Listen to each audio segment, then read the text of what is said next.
వే gold trusted gold buyers మీరు తాకట్టు పెట్టిన బంగారాన్ని విడిపించి ఈ రోజు ఉన్న మార్కెట్ ధరకు కొనబడను. లిక్కర్ కేసులో వైసీపీ నేతలపైన ఉచ్చు బిగుస్తుంది. ప్రధానంగా ఈడీ ఎంట్రీతో వైసీపీలో కలవరం మొదలైంది. ఇప్పటికే రాజ్ కేసిరెడ్డి అదేవిధంగా వాసుదేవరెడ్డిలను అరెస్టు చేసింది ఎన్ఫోర్స్మెంట్ డైరెక్టరేట్. త్వరలో మరికొందరికి ఈడీ నోటీసులు జారీ అయ్యేటువంటి అవకాశాలు కనబడుతున్నాయి. ప్రధానంగా సత్యసాయి జిల్లాలో ఒక మాజీ ఎమ్మెల్యేకు నోటీసులు జారీ అయ్యేటువంటి అవకాశాలు ఉన్నట్లు ప్రచారం సాగుతుంది. మరోవైపు చిత్తూరు జిల్లాలో ఎమ్మెల్యే అభ్యర్థిగా పోటీ చేసి ఓడిపోయినటువంటి నేతకు నోటీసులు అంటూ కూడా ప్రచారం సాగుతుంది. ఇక గుంటూరు జిల్లాలో ఒక మాజీ మంత్రికి నోటీసులు అంటూ కూడా కీలకమైనటువంటి మలుపు తిరుగుతుంది ఈ కేసు వ్యవహారం. త్వరలో వైసీపీలో కీలకమైనటువంటి నేతకు నోటీసులు వచ్చేటువంటి అవకాశాలు కనబడుతున్నాయి. ఇప్పటికే మాజీ ముఖ్యమంత్రి వైఎస్ జగన్ సన్నిహితులకు విచారించింది ఎన్ఫోర్స్మెంట్ డైరెక్టరేట్. అంతిమ లబ్ధిదారులు ఎవరు అనేటువంటి కోణంలో కూడా వైసీపీ నేతల ఇళ్లపైన ఈడీ దాడులు మొదలు పెట్టేసింది. ఏపీ లిక్కర్ కేసు వ్యవహారం మాత్రం రోజుకో మలుపు తిరుగుతుందని చెప్పుకోవాలి. ఈ కేసు వ్యవహారానికి సంబంధించి ఇప్పటికే రాజ్ కేసిరెడ్డిని మరోసారి అరెస్ట్ చేసింది ఈడీ. సిట్ దర్యాప్తు పైన సాగుతున్నటువంటి వైనం మనం గమనించాం. ఈడీ ఎంట్రీతో కేసు మరింత దూకుడుగా ముందుకు వెళ్తున్నటువంటి నేపథ్యంలో మాజీ ముఖ్యమంత్రి వైఎస్ జగన్మోహన్ రెడ్డికి సంబంధించి ఆయన సన్నిహితులు ఎవరైతే ఉన్నారో, వైసీపీలో కీలకమైనటువంటి నేతలు ఎవరైతే ఉన్నారో వారి అందరిపైన ఈ కేసుకు సంబంధించినటువంటి ఉచ్చు బిగుస్తున్నటువంటి వైనాన్ని మనం ఖచ్చితంగా గమనించాలి. దీంతో పాటుగా ఈ కేసు వ్యవహారానికి సంబంధించి ఈడీ ఎంట్రీతో వైసీపీలో కలవరం తారాస్థాయికి చేరింది. ఇప్పటికే రాజ్ కేసిరెడ్డి, వాసుదేవరెడ్డి వీరిద్దరిని కూడా ఈడీ అరెస్టు చేయడం, రాజ్ కేసిరెడ్డిని బెయిల్ పై ఉన్నటువంటి ఆయన్ని మరోసారి అరెస్టు చేయడం, నిన్న హైదరాబాద్ సహా పలు చోట్ల అంటే దాదాపు 10 ప్రాంతాల్లో ఏకకాలంలో దాడులు చేపట్టడం, అతి త్వరలోనే ఎన్ఫోర్స్మెంట్ డైరెక్టరేట్ మరికొందరికి కూడా నోటీసులు జారీ చేసేటువంటి అవకాశం ఉన్నట్లు చాలా స్పష్టంగా అర్థమవుతుంది. ఈ కేసు మాత్రం దూకుడుగా వెళ్తుంది ఈడీ. అయితే ఎవరెవరికి నోటీసులు ఇవ్వబోతున్నారు, ఎవరెవరిని అదుపులోకి తీసుకోబోతున్నారు, ఎవరెవరి పేర్లు బలంగా వినపడుతున్నాయి అనే దానిపైన రకరకాల ఊహాగానాలు కూడా వ్యక్తమవుతున్నాయి. ప్రధానంగా ఏపీ లిక్కర్ స్కామ్ వ్యవహారానికి సంబంధించి 3,500 కోట్ల వరకు లావాదేవీలు, మనీ లాండరింగ్ కి సంబంధించినటువంటి అంశం, హవాలాకి సంబంధించినటువంటి అంశంపై వైసీపీ ప్రభుత్వంపై పలు విమర్శలు చేస్తుంది కూటమి సర్కార్ ఇప్పటికే. అయితే అంతిమ లబ్ధిదారు అనేటువంటి అంశంతోనే కూటమి నేతలు బహిరంగంగానే విమర్శలు కూడా గుప్పిస్తున్నారు. తాజాగా సత్యసాయి జిల్లాలో మాజీ ఎమ్మెల్యేకు, అదేవిధంగా చిత్తూరు జిల్లాలో ఎమ్మెల్యే అభ్యర్థిగా పోటీ చేసి ఓడిపోయినటువంటి ఒక నాయకుడికి, ఇక గుంటూరు జిల్లాలో మాజీ మంత్రికి కూడా నోటీసులు ఇచ్చేటువంటి అవకాశం ఉన్నట్లు ప్రచారం సాగుతుంది. త్వరలో వైసీపీలో కీలకమైనటువంటి నేతకు అంటే రాష్ట్ర స్థాయిలో కీలకంగా ఉన్నటువంటి నేతకు నోటీసులు వచ్చేటువంటి అవకాశాలు ఉన్నట్లు ప్రచారం సాగుతుంది. ఇప్పటికే వైఎస్ జగన్ చుట్టూ ఆయన సన్నిహితుల పైన వరుసగా ఎన్ఫోర్స్మెంట్ డైరెక్టరేట్ దూకుడుగా ముందుకు వెళ్తున్నటువంటి నేపథ్యంలో అంతిమ లబ్ధిదారు ఎవరు, బిగ్ బాస్ ఎవరు అనేటువంటి కోణంలో వైసీపీ నేతల ఇళ్లపైన ఈడీ తాజాగా దాడులు మొదలు పెట్టేసింది. దీన్ని వైసీపీ ఏ విధంగా డిఫెండ్ చేసుకోబోతుంది అనేటువంటి క్వశ్చన్ ఇప్పుడు రైజ్ అవుతుంది. ఇక ఇదే అంశంపై మరింత సమాచారం మా ప్రతినిధి కిరణ్ అందిస్తారు. కిరణ్ చెప్పండి, మాజీ ముఖ్యమంత్రి వైసీపీ అధినేత జగన్మోహన్ రెడ్డి ఆయన సన్నిహితులు, పార్టీలో కీలకంగా వ్యవహరించినటువంటి నేతలు, మాజీ ప్రజాప్రతినిధులు, ఈ కేసు వ్యవహారానికి సంబంధించి రోజుకో మలుపు తిరుగుతున్న పరిస్థితులు మనం చూస్తున్నాం. మరికొన్ని రోజుల్లో ఇంకొంతమందికి నోటీసులు అనేటువంటి చర్చ కూడా సాగుతుంది. ఎలా చూడొచ్చు అంటారు? ఈడీ దూకుడును ఎలా పరిశీలించవచ్చు అంటారు? వైసీపీ అధినేత జగన్మోహన్ రెడ్డి చుట్టూ, జగన్మోహన్ రెడ్డి సన్నిహితులను ఇప్పటికీ ఈడీ పలుమార్లు విచారించింది, నేరుగా వారి ఇళ్లపై దాడులు చేసింది. ఈ కేసులో నిన్న వాసుదేవరెడ్డితో పాటు A1 లిక్కర్ కేసులో A1 గా ఉన్న రాజ్ కేసిరెడ్డితో పాటు వాసుదేవరెడ్డిని కూడా ఈ కేసులో అరెస్ట్ చేసింది. గతంలో సిట్ దగ్గర ఉన్న ఈ కేసు తర్వాత ఈడీ చేతుల్లోకి వెళ్ళింది. మనీ లాండరింగ్ గాని, హవాలా గాని 3,500 కోట్ల నిధులు ఎక్కడికి బదిలీ అయ్యాయి అనే అంశం పైన అంతిమ లబ్ధిదారు ఎవరు, ఈ కేసుకు సంబంధించిన వ్యవహారాల్లో 3,500 కోట్ల ముడుపులు ఎటు వెళ్ళాయి, ఇప్పటికే వైసీపీ అధినేత జగన్మోహన్ రెడ్డికి అత్యంత సన్నిహితులు, అత్యంత ఆప్తులను కూడా ఈడీ విచారించింది. లిక్కర్ కేసులో అరెస్ట్ అయిన వారిలో అరెస్ట్ అయిన నేతలు ఎక్కువ శాతం మంది జగన్మోహన్ రెడ్డికి దగ్గరగా ఉన్న నేతలు, జగన్మోహన్ రెడ్డితో సన్నిహితంగా ఉన్న నేతలు. మిథున్ రెడ్డి కావచ్చు, చెవిరెడ్డి భాస్కర్ రెడ్డి కావచ్చు, కృష్ణమోహన్ రెడ్డి కావచ్చు, రాజ్ కేసిరెడ్డి కావచ్చు, మాజీ ఐఏఎస్ ధనంజయ రెడ్డి కావచ్చు, గోవిందప్ప బాలాజీ, భారతీయ జీవితకాల సంస్థ డైరెక్టర్ గోవిందప్ప బాలాజీ, ఇలా వరుసగా చెప్పుకుంటూ పోతే చాలా మంది నేతలు జగన్ తో అత్యంత సన్నిహితంగా ఆప్తులుగా మెలిగిన నేతలు. అయితే వీరందరి ఇళ్లపై నేరుగా ఈడీ దాడులు చేసింది, పలు పత్రాలు స్వాధీనం చేసుకుంది, పలు స్టేట్మెంట్లు రికార్డ్ చేసింది. అయితే జగన్ సన్నిధులు ఇచ్చిన సమాచారం మేరకు వైసీపీలో మరికొందరికి కీలక నేతలకు నోటీసులు వచ్చే అవకాశాలు ఉన్నాయి. వైసీపీలో అంతా తానే చక్రం తిప్పుతున్న ఓ కీలక నేతకు కూడా త్వరలో నోటీసు వచ్చిందంటూ ఈడీ వర్గాలు వ్యాఖ్యానిస్తున్నాయి. మరోపక్క చిత్తూరు జిల్లాకు సంబంధించి గత ఎన్నికల్లో ఓడిపోయిన ఎమ్మెల్యే అభ్యర్థికి కూడా నోటీసులు వస్తాయని ఒక ప్రచారం జోరందుకుంది. గుంటూరు జిల్లా నుంచి ఒక మాజీ మంత్రికి కూడా లిక్కర్ ట్రాన్స్పోర్ట్ వ్యవహారంలో కూడా నోటీసులు వస్తాయనే సమాచారం అందుతుంది. ఓవరాల్ గా చూసినప్పుడు ఈ కేసు తుది దశకు వచ్చింది. కీలక లబ్ధిదారులు, అంతిమ లబ్ధిదారులు ఎవరు అనే అంశంపైనే నేరుగా ఈడీ దర్యాప్తు జరుగుతుంది. ఇప్పటికే పలువురు ఇళ్లను సోదాలు చేశారు.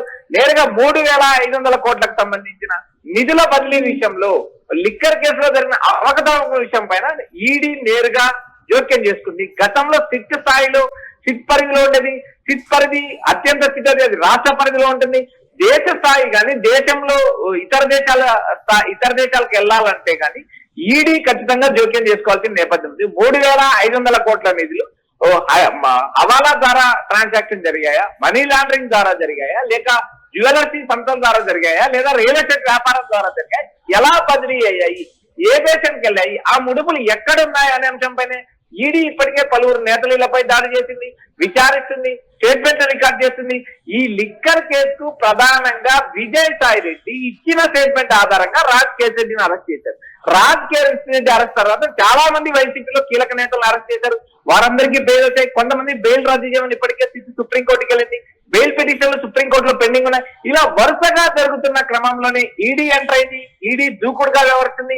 ఏకకాలంలో నిన్న మొన్న దాదాపు 10 చోట్ల దాడులు చేసింది, పలువురిని విచారించింది. మరోపక్క మాజీ మంత్రి కారుమూరి నాగేశ్వరరావు అరెస్ట్ చేసిన వార్తలు వచ్చాయి. ఆయన ఆ వార్తలు ఖండించారు. మరోపక్క లిక్కర్ ట్రాన్స్పోర్ట్ వ్యవహారంలో కూడా కారుమూరి నాగేశ్వరరావు మరోసారి విచారణకు పిలిచే అవకాశం ఉన్నట్టు ఇప్పటికే ప్రచారం జరుగుతుంది. ఫిరాజ్ కానీ కిరణ్, ఇప్పటికి ఇచ్చినటువంటి నోటీసులు, ఇప్పటికే సాగినటువంటి అరెస్టులు, ఇంకా సాగుతున్నటువంటి విచారణకు తోడుగా ఇప్పుడు ఎవరైతే గుంటూరు, సత్యసాయి జిల్లా, చిత్తూరు జిల్లా లేదా వైసీపీ రాష్ట్ర స్థాయి నేతకు ఇంకా నోటీసుల పరంపర ఇదే అంశంతో విచారణ దూకుడుగా ముందుకు వెళ్తే వైసీపీ ఏ విధంగా డిఫెండ్ చేసుకునేటువంటి అవకాశాలు కనబడుతున్నాయి? ఫిరాజ్, ఇప్పటికే వైసీపీ ఇది కక్షపూరిత చర్య, కక్ష సాధింపు చర్యల్లో భాగంగానే మాకు నోటీసులు వస్తున్నాయంటూ వాళ్ళు గగ్గోలు పెట్టిన నేపథ్యం. అయితే ఇక్కడ ప్రధానంగా టీడీపీ కూటమి అధికారంలోకి వచ్చిన తర్వాత లిక్కర్ కేసునే ప్రధానం చేస్తుంది. లిక్కర్ కేసుకు సంబంధించి ఆన్లైన్ మోడ్ కాకుండా మాన్యువల్ మోడ్ ఎందుకు ఇచ్చారు? ఎక్కడికి వెళ్ళినా యూపీఐ ట్రాన్సాక్షన్స్ ఉన్నాయి. ఎక్కడికి వెళ్ళినా ఫోన్ పే, గూగుల్ పే లాంటి పని చేస్తున్న నేపథ్యంలో కేవలం మాన్యువల్ ట్రాన్సాక్షన్ కు మాత్రమే ఎందుకు అనుమతి ఇచ్చారు అనే అంశం పైన దర్యాప్తు జరిగింది. ఎందుకంటే ఎక్కడికి వెళ్ళినా, ఒక చిన్న కిరాణా కొట్టుకు వెళ్ళినా ఆన్లైన్ మోడ్ ఉన్నప్పుడు మాన్యువల్ మోడ్ ఎందుకు అప్లై చేశారు లిక్కర్ కు సంబంధించిన వ్యవహారాల్లో అనే అంశం ఇక్కడ ప్రధానమైంది. అయితే ఇక్కడ 3,500 కోట్లు బదిలీ, అందులో కీలక నేతలు అరెస్ట్. ఏదైతే రాజంపేట ఎంపీ మిథున్ రెడ్డి కావచ్చు, చెవిరెడ్డి భాస్కర్ రెడ్డి కావచ్చు, కృష్ణమోహన్ రెడ్డి కావచ్చు, గోవిందప్ప బాలాజీ కావచ్చు, మాజీ ఇలా వరుసగా నేతలందరినీ అరెస్ట్ చేశారు. ఆ నేతలందరూ బెయిల్ పై వచ్చారు. బెయిల్ పై వచ్చిన తర్వాత ఈడీ దూకుడుగా వ్యవహరిస్తుంది. ఈ కేసులో ప్రధానంగా ఉన్న వాసుదేవరెడ్డితో పాటు ఇటు రాజ్ కేసిరెడ్డిని అరెస్ట్ చేసింది. మరికొంతమంది నేతలకు కూడా రాబోయే రోజులు నోటీసులు అందబోతున్నాయి. ఎవరెవరికి అందబోతున్నాయి అనేది కూడా వైఎస్ఆర్సీపీలో ఒక కీలక పరిణామం తెచ్చింది. అయితే వైసీపీ దీన్ని కేవలం కక్షపూరిత చర్యగానే విమర్శిస్తుంది. రాబోయే రోజుల్లో కూడా వైసీపీ అధినేత జగన్మోహన్ రెడ్డి కూడా ఈడీ నోటీసులు ఇచ్చే అవకాశాలు ఉన్నాయని జోరుగా ప్రచారం జరుగుతుంది.